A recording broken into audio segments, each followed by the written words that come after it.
So Ronald L. Toon is Los Angeles native, an architect who came to the profession by accident of high school counseling. He received a bachelor in architecture at USC, studying under ecologist Ralph Knowles and case study architect Pierre Coing.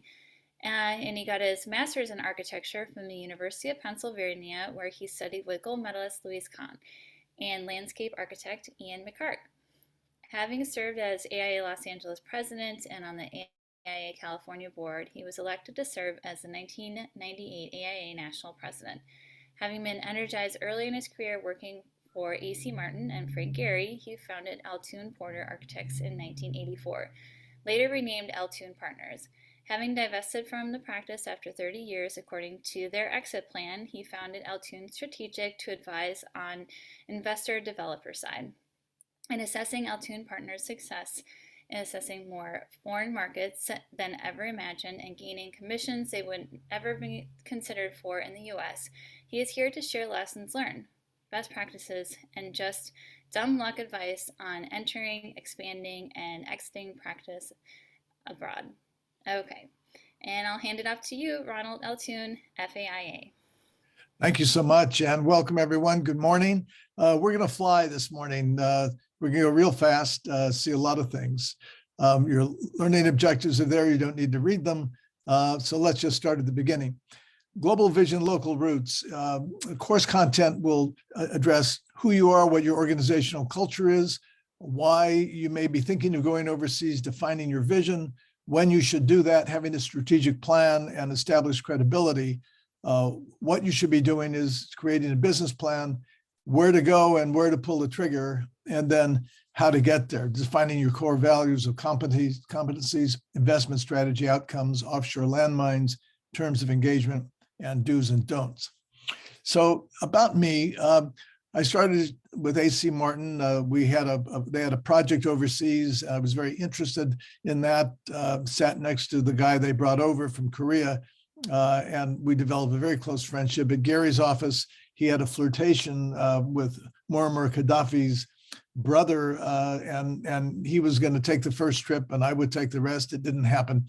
At Kober, they had work they were doing in Saudi Arabia. It grew to Malaysia and the Philippines. They set up Kober International. And then I started my practice in '84. We had offices in Los Angeles, Amsterdam, and Shanghai, with satellite offices from those in Brussels, Moscow, Hong Kong, and Singapore.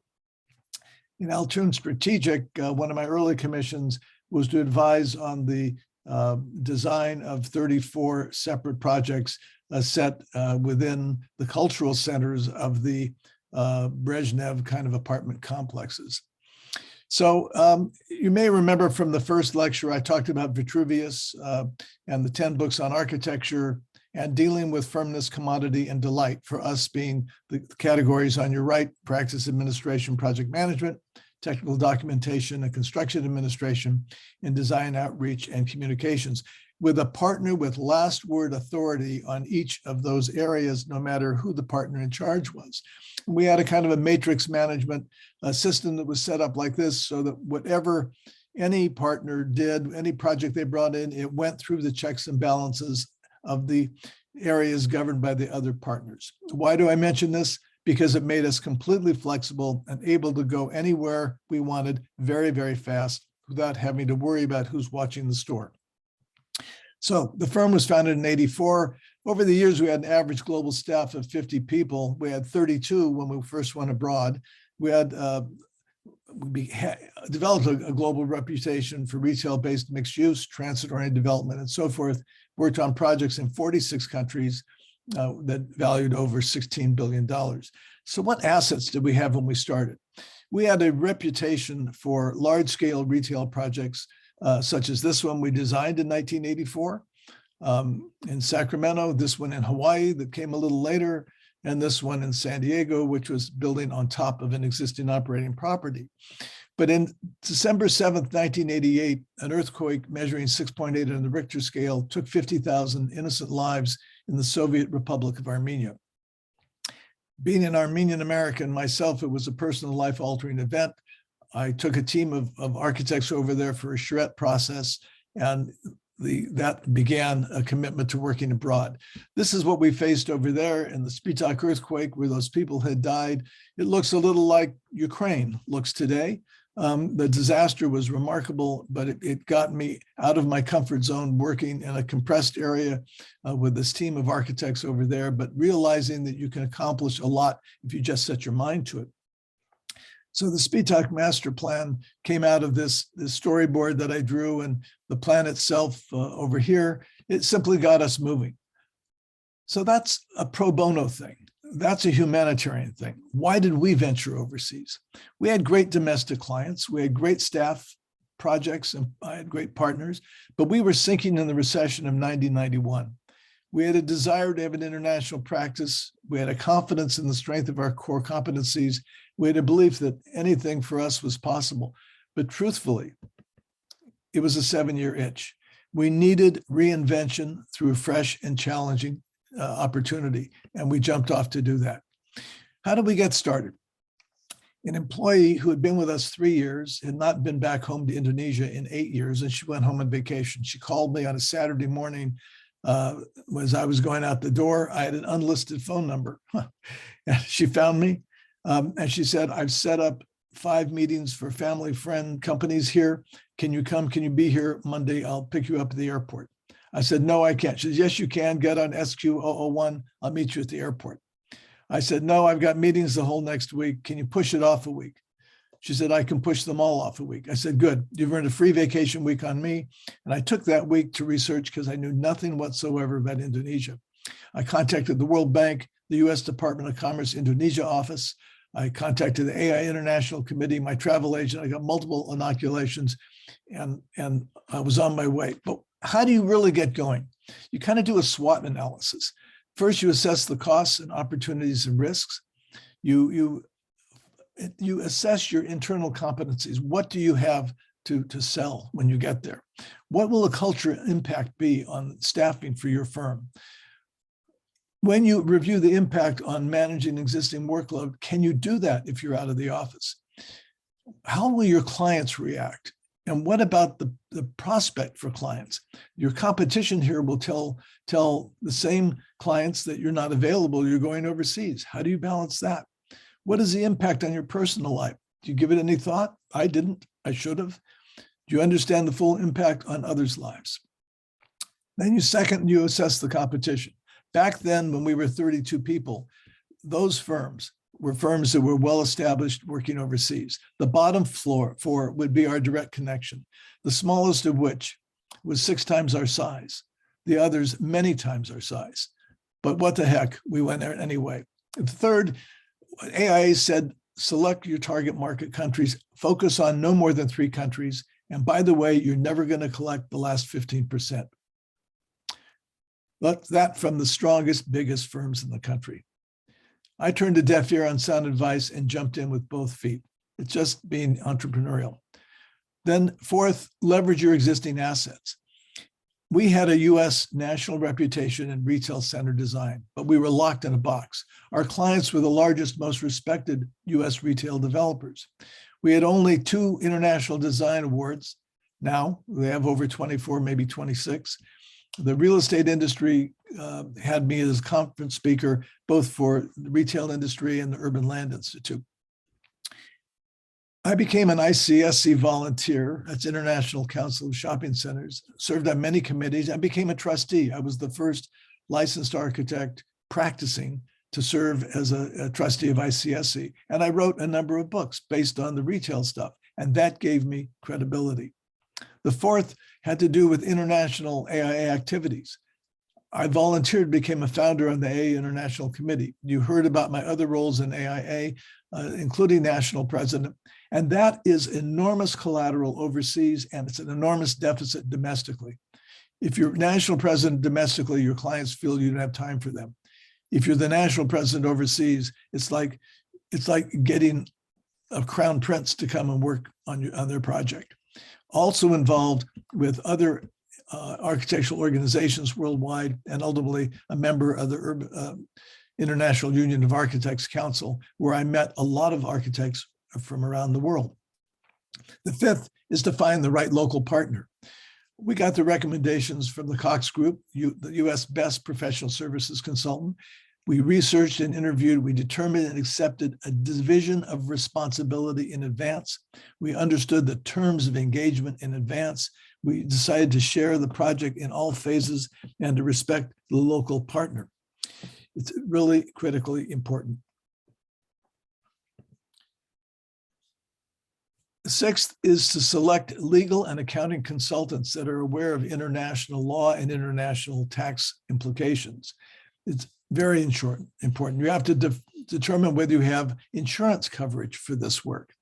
And you have to create an entry strategy with dollar limits and an exit strategy when you exceed dollar limits. Again, critically important. You need to understand local business protocols. You need to determine your company's travel protocols. I always said, if you're bringing me halfway around the world, I will travel at the same level that you do. And that's generally first class or business class, never less than that. Always stay at minimum 4-star hotels because that's what my clients would do.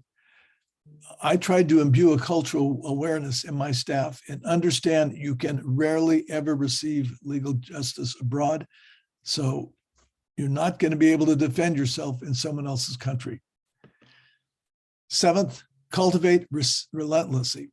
I found overseas, cold calls get cold receptions. Clients must be drawn to you, and you have to find a way to do that.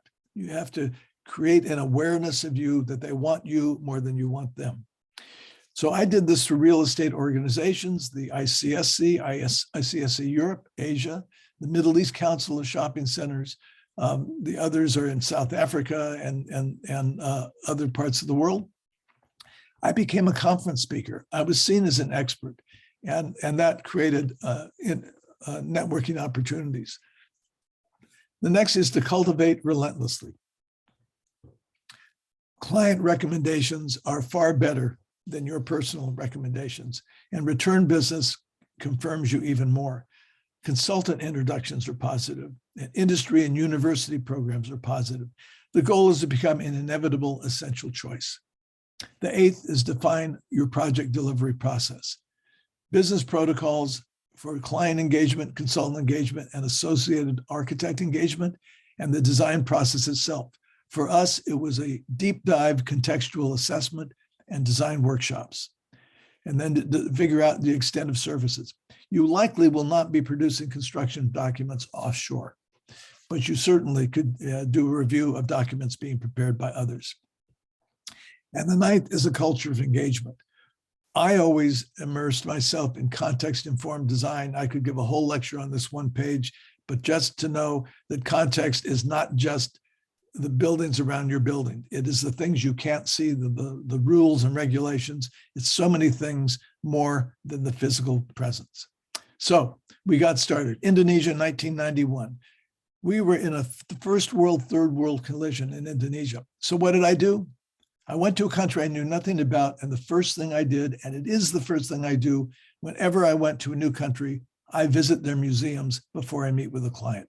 I want to know what the culture itself values most, what it prizes most in its history, because I want to recall that in some fashion in the project. In 1991, we landed this project, Taman. It was a 7.7 million square foot project, 8 condo towers with 3,600 units in them, 6 floors of retail, 10,000 parking spaces. It was, to my knowledge, the largest private sector project in the world, 7.7 million square feet. How does that happen? From that, we got commissioned to design Dragon Tower for the First Lady of Indonesia, a highly contextual project. They don't tell you your client could die, but my client died and we lost that project. In the Pacific, we were engaged to do some work in Australia, and that work was 3 projects for a company. It's a funny story, actually. I'll have to tell you sometime, but it's about a guy I met who told me he worked for an insurance company, and this guy ended up bringing us this project in Sydney, this project in Auckland, New Zealand, very contextual, very much influenced by the Maoris. We presented this to the Maoris. They supported it. They approved it. And a lot of elements that come out of this, including this artist version of the kauri tree, which is their spiritual tree, to tie and make this project very contextual.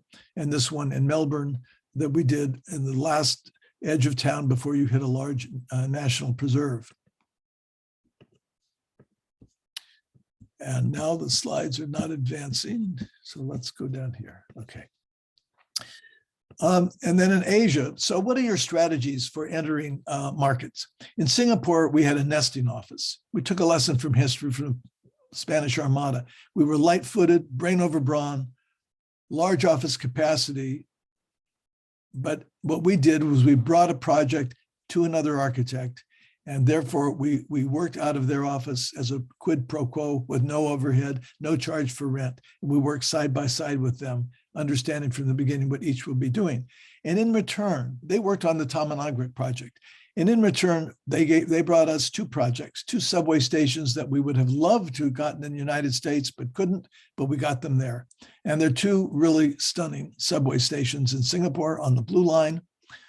This one's Sengkang, Bangkok, and this one's Sengkang, the larger of the two, a multimodal station, a project that we never could have been considered for at home that we got there. Another entry strategy is to partner with a local legacy firm. In Hong Kong, another nesting office. We shared a project that we brought to the table. We were collaborative from the outset. We lived rent-free. Kowloon Station is the largest subway station in Hong Kong and Kowloon. It's the second stop from the airport. And it was this large project. Caesar Pelli did a tower here. Jurgala did a tower here. And this was our scheme for that. And the rendering on the left and as-built on the right. And this is a project that's a rather large, complex project that we got by being in the right place at the right time. Someone might want to ask me about this one. There's an interesting story in how we secured this project. Sometimes a favor for a favor. I'd gotten to know the chairman of the most prominent development company in the Philippines, having met him at several conferences. And I finally got a call and they asked if I would manage a competition process for them. And I said, can we just do the project? It's a mixed use project. We're perfect for it. And he said, but we're going to do a B quality project here and you deserve an A quality project. I managed the competition in the Philippines, a place I had never been to before. And we landed from him this project. It's two sides of 3 blocks, part of a new upscale community. And this project was built happily. And then we did this project in Cebu, and this one also built, and also very happy client. Let's back up a second, sorry. A third strategy is be selected before being interviewed. I was caught off guard by a client who approached me in Las Vegas at a conference. And he said, my brother told me to find you. We have this project in Thailand. It's a terrible, horrible, ugly project, but we made the best of it. And I'll show you how that turned around later on.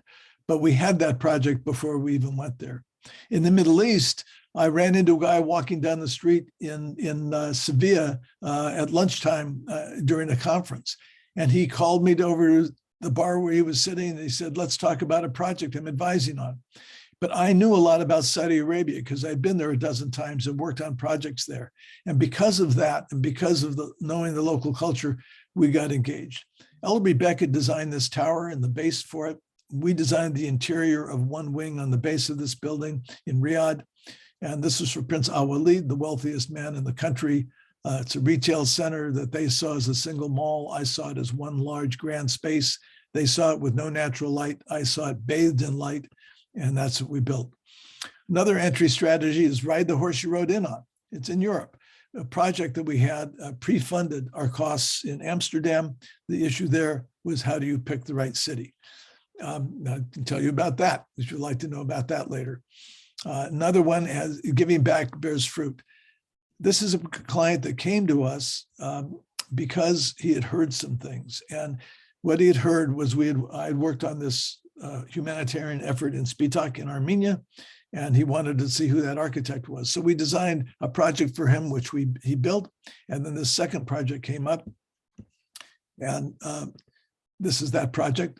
This one is a retail center. The first one was mixed use, but this is built in Moscow. He introduced us to a guy who, this is the old Moskva Hotel in Moscow, where all the ambassadors and dignitaries would be put up when they were coming to meet in the Kremlin. The Duma is the building on the left that you see next to it. This building was torn down and then rebuilt exactly as it was, and we were asked to do a retail project inside. This is a very foreboding building. So we made the inside like the inside of a Fabergé egg, just something very special, very different, very tech, and very memorable.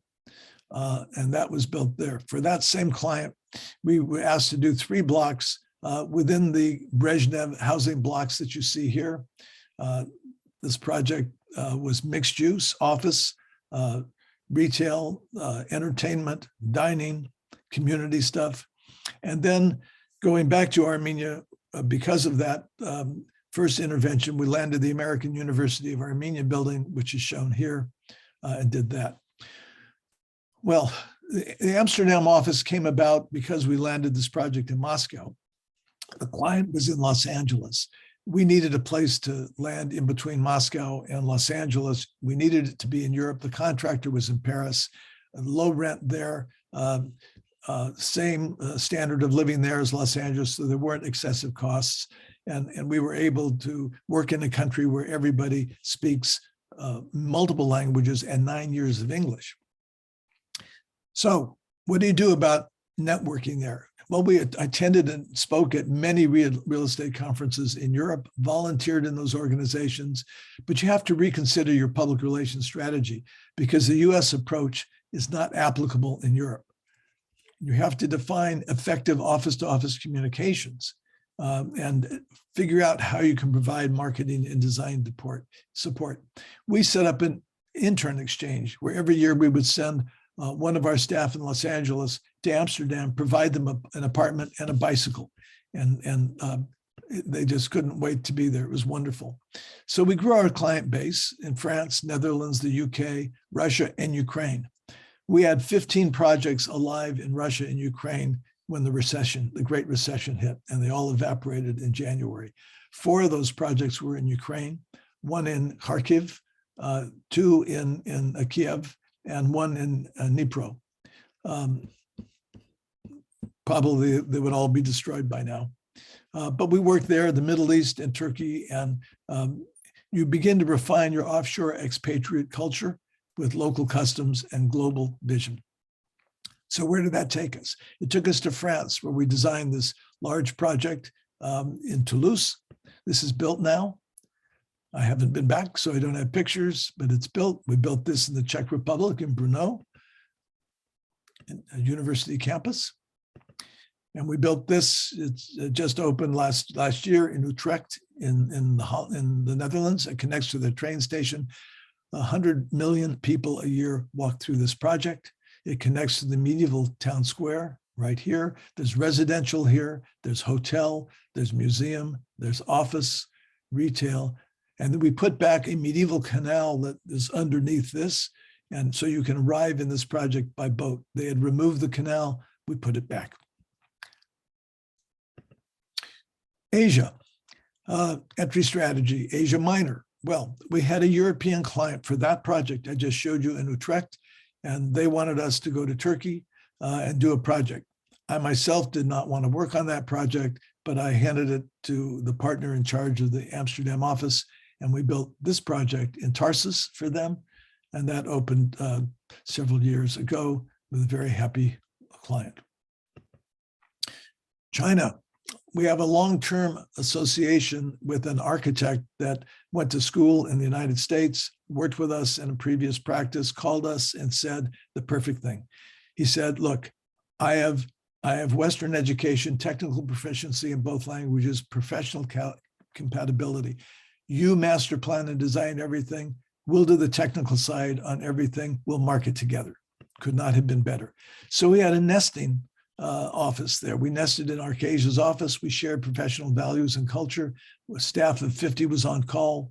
No, and then some rent later on. Little risk, compatible, not competitive skills, marketing projects together. It worked out quite well.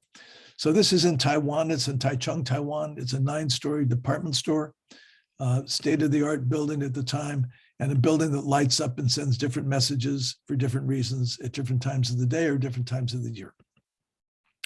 This project that we did together in Marina City, Qingdao, sits right on the water in Qingdao. This project was built in one stage. It became a TOD project. We connected to the subway system. And it became a kind of a centerpiece for the city.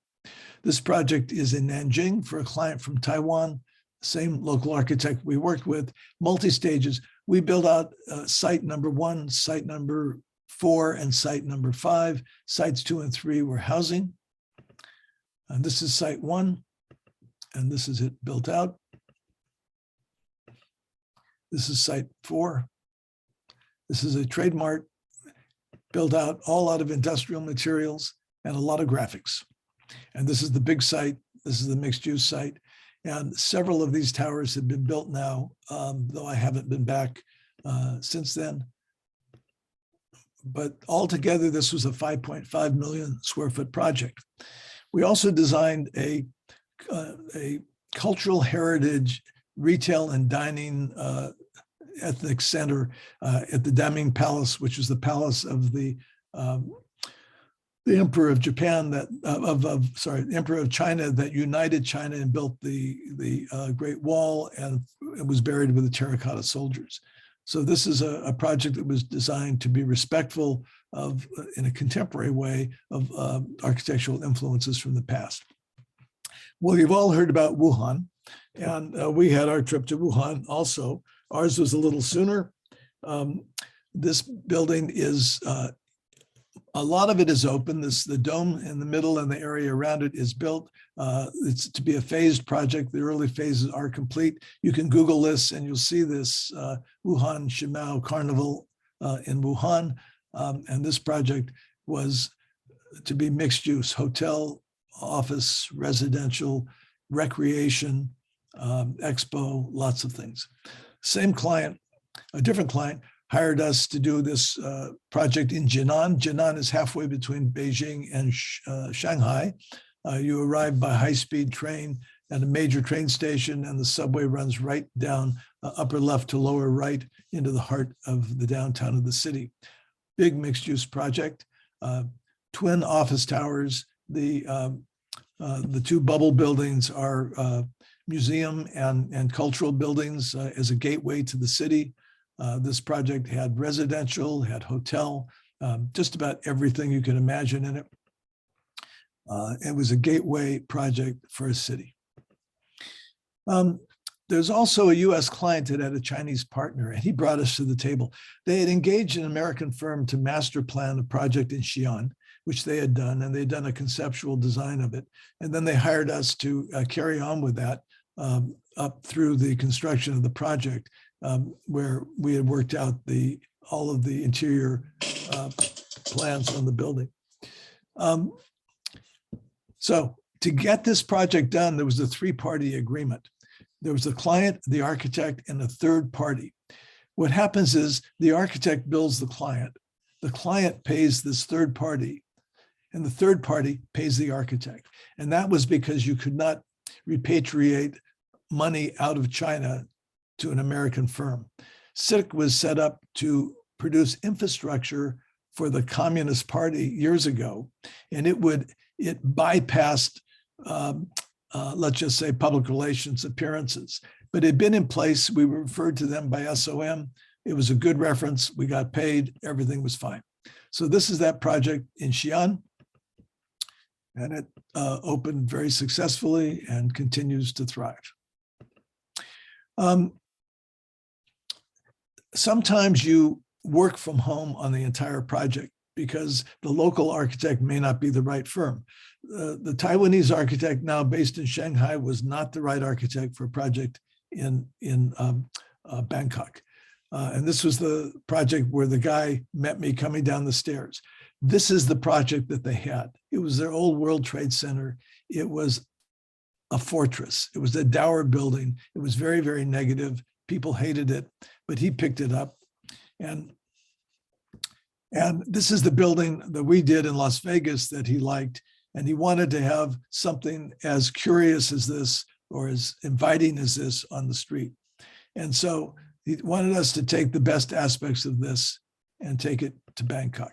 Well, Bangkok, when you get to Thailand, it's a rich, rich culture with so many images and tastes and colors and elements. And we were just taken by that. And we wanted to take this massive project and have many different kinds of things within it. So this project won this award, the Viva, which internationally was the very best project in the retail mixed use category in the world. We've won 3 of these awards. All right, so now it's not advancing again. There we are. So different aspects for different places. So that facade of the building, that dark facade became this lighted facade in the lower left. It's a thermal flue. It takes the heat and pulls the heat out of the building and takes it up over the top. The new entrance to an office building that was 50% built when we got to the table, and they finished the building, and we added this new lobby on the front. So each of the areas where there were courts were defined as zones of different composition. So this was a more playful zone. There's a dining zone and so forth. There you're inside the thermal flue on the left and the prow on the right there, Central World, which looks like that today. It's an enormously successful, very popular project in Bangkok. From that, we landed another project with them, which we did.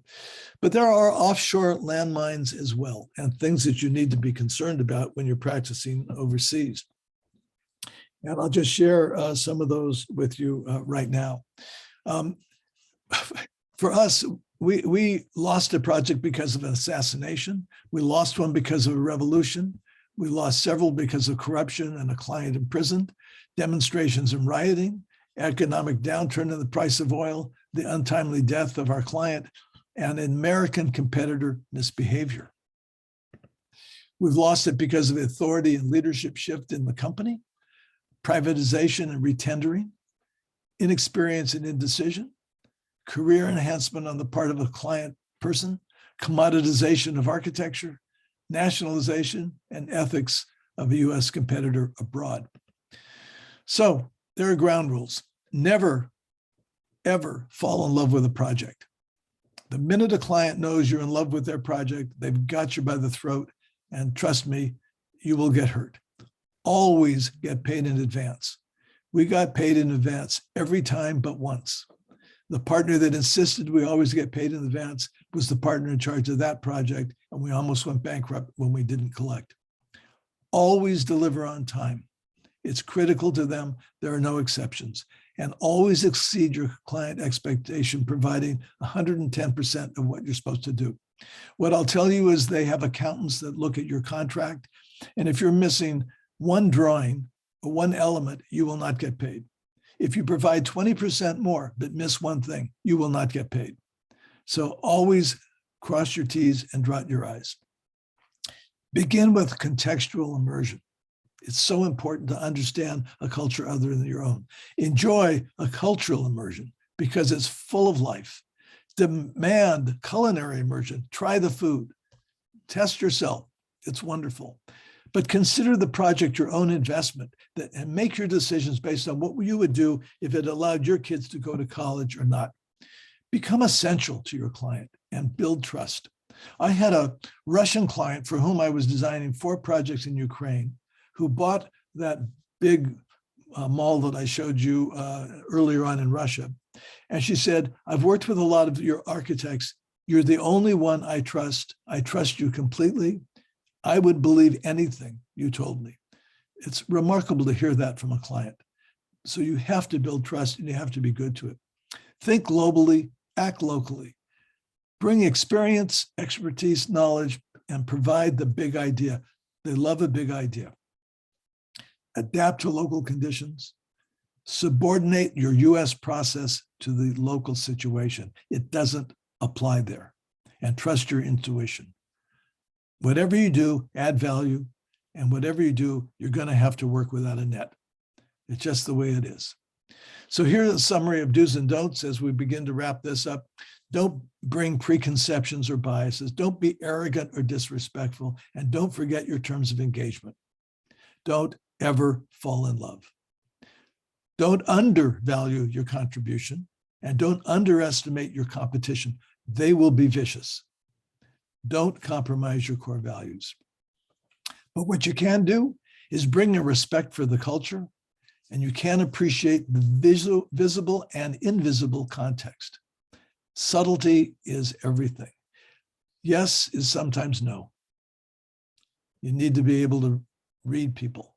Be professional, be patient, be flexible. Think globally and act locally and bring value. You need to define a vision for your client, not for you. You need to draw out of them what their vision is. When you know what that is, you can make it your own and you can just impress them beyond belief, but it has to be something they buy into. Build community with your work and then embrace the adventure. You need to know there will be dirty pool. It's going to be there. So how do you live? I lived on that airplane. I worked in that laptop and I communicated with that phone. It's a 24-hour workday. That's the reality. The benefits and liabilities, you can expand your building type experience. We grew into mixed use. We grew into residential, transit-related office, hotel, and conference that we were not doing here. We did it abroad.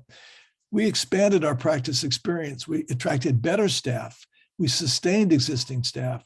We created opportunities for young professionals to travel years before they'd be able to afford to do that. We provided we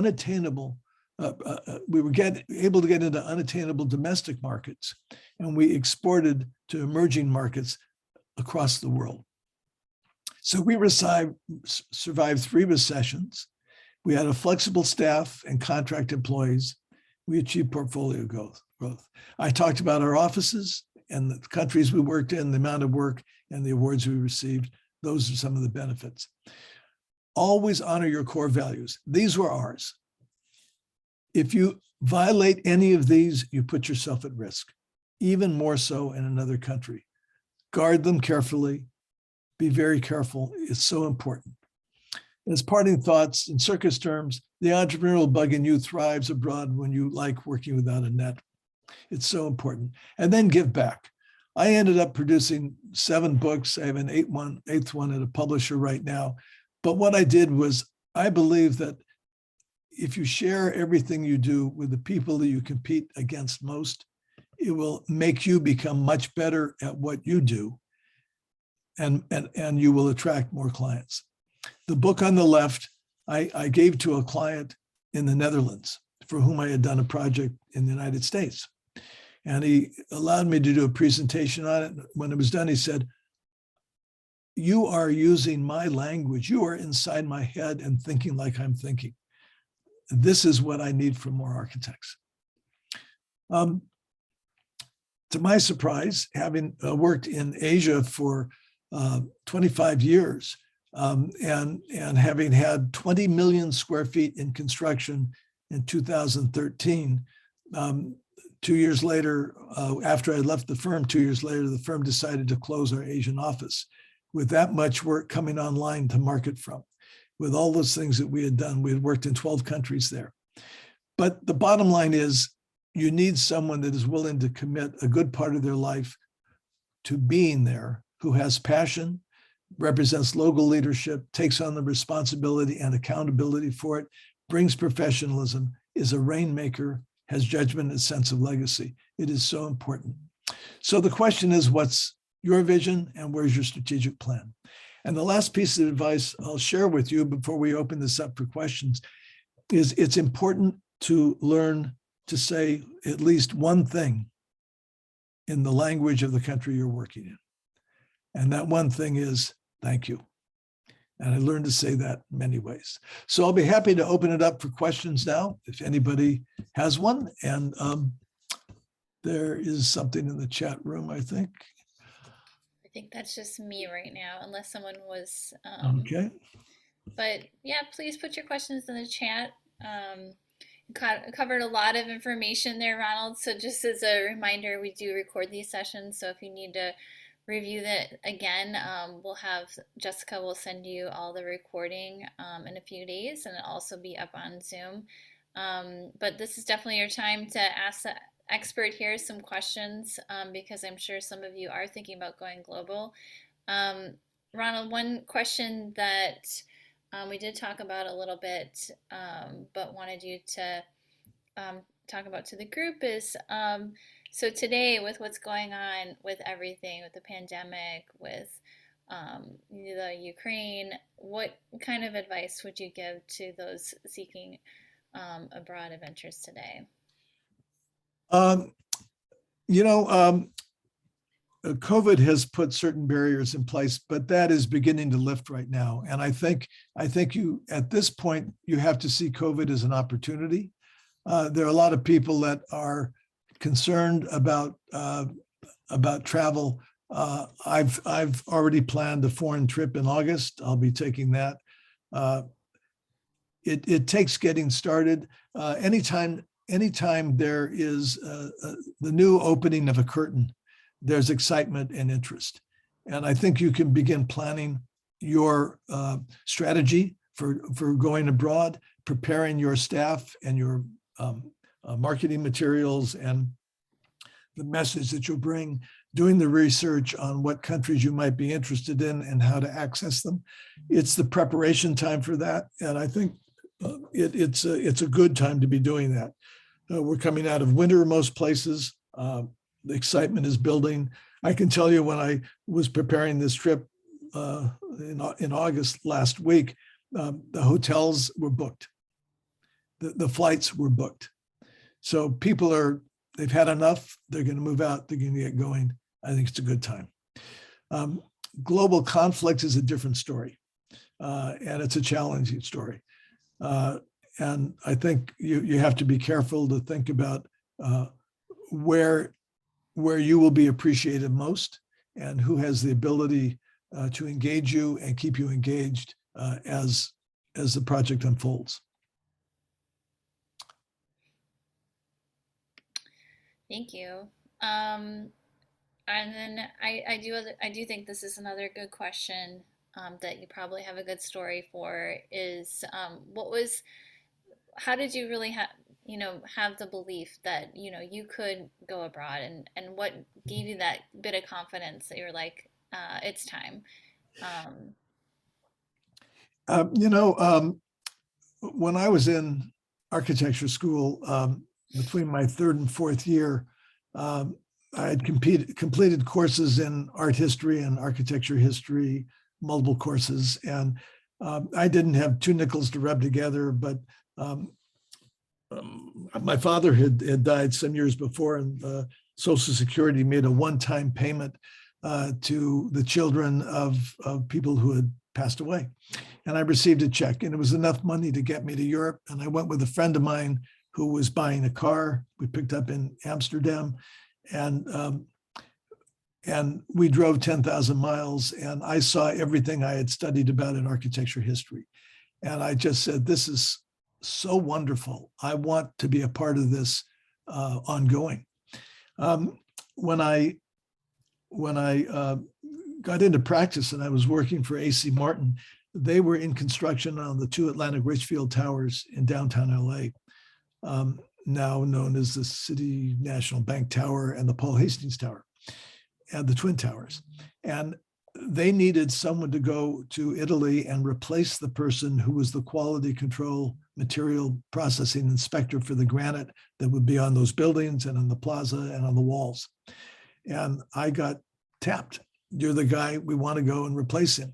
So my wife and I went over there. We were there for 6 months, and living in a foreign country, in a smaller town in a foreign country, and being able to travel on weekends and so forth was just so incredible that I wanted to never give up the ability to do that. So as it turned out, when I joined the Cobra firm, they had some work in Saudi Arabia, and I was on my way over. But before I went, I hired a woman by the name of Marianne Alaresa, who had met her husband when they were both students at Berkeley. She had married into a very prominent family in Saudi Arabia, in Jeddah, had 3 children, and was divorced by her husband and had to leave the country. And she wrote this book called Behind the Veil. And I hired her as a consultant before I went to Saudi Arabia to better understand the culture. And I started going, and I thrived in other people's culture. I just enjoyed being there. And so I just decided that I just have to have a level of expertise that will get me there. So once we developed that expertise, I just began speaking at client conferences, not architects conferences, so I could make the client world aware of my existence and do whatever I could to land a project. And lo and behold, we did. And the confidence just came out of realizing that you come into life naked, and if you lose it all and go out naked, it's perfectly okay, maybe intended that way. So for me, it was put everything at risk and let it ride, but do it smart. Nice. See, I knew you'd have another good story. I think that should be your next book, of putting all these really great stories together, because I do think it's part of the secret of your success. All right. Corinne, I have a question, You do. Corinne. Hey, Clay, how's Yeah. it going? Hi, Ron. Thanks again for another inspiring presentation. I want to follow up on something Corinne asked and just get a little more detailed on, given the situation these days. You know, if you had to start fresh now, approaching work abroad, but knowing what you know from your experience, could you, particularly in the light of many countries that you listed that you've worked in, it's known that the government is somehow entwined with many big projects. China is one example I'm familiar with. I'm sure there are many others. Could you maybe recommend, what would be the top 3 countries or parts of the world you would target, and what would be the top 3 that you would avoid? I would definitely avoid countries where their architects are trained and have done work at the equivalent level of ours. They don't need you, they've got it. Where they need you is where they don't have the competencies or the experience. Emerging countries are wanting to move into the first world. They're either coming out of the third world or the second, and they're wanting things that bring attention to them and validate who they are at the highest levels. And therefore, I'd be focusing on countries that are waking up. Countries in Southeast Asia Vietnam has been working on this for some time now, but maybe 8 years ago, 10 years ago, it would have been Vietnam. It may now be Cambodia and Laos and countries like that. There are countries like India that have a lot of capabilities, but they don't have the infrastructure, and they are mired in their own political manifestations and so forth. But with the right partner in India, you could bring a lot to a country that is so large and needs so much help. It's not that they don't have the competency, but you need a lot more effort than they're able to give. I'd be looking into Eastern Europe. I'd be looking to the countries that still haven't really emerged out of the Soviet bloc, Romania and Bulgaria and countries like that. You're probably not needed in the Scandinavian countries and so forth. But I can tell you, we've done work in Canada, and that was interesting and rewarding. We've done work in, I've done some stuff in Korea and Taiwan, where they don't actually need you, but you might have depending on what your skill sets are, what your experience is, I would stay away from countries that are absolutely corrupt and teetering. But I'm also not judgmental. When I worked in Saudi Arabia, I basically said, this is your country, it's not my country, and I will not judge you on your social decisions or this or that. I'm here as an architect to do buildings that will benefit all people, and how you want to play music on that instrument will change over time, and I'm not gonna let that enter my equation. And if you came to my country, you shouldn't do the same either. So. Great, thank you.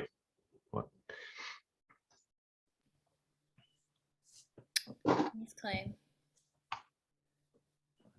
Well, I think that's all we have for today. The next seminar is up on April 12th. That's the last one with this series with Ronald, and we're so thankful to have him here presenting to us all your work. So thank you so much, Ronald. Do you have any other parting words for us? I just want to say, yes, I do.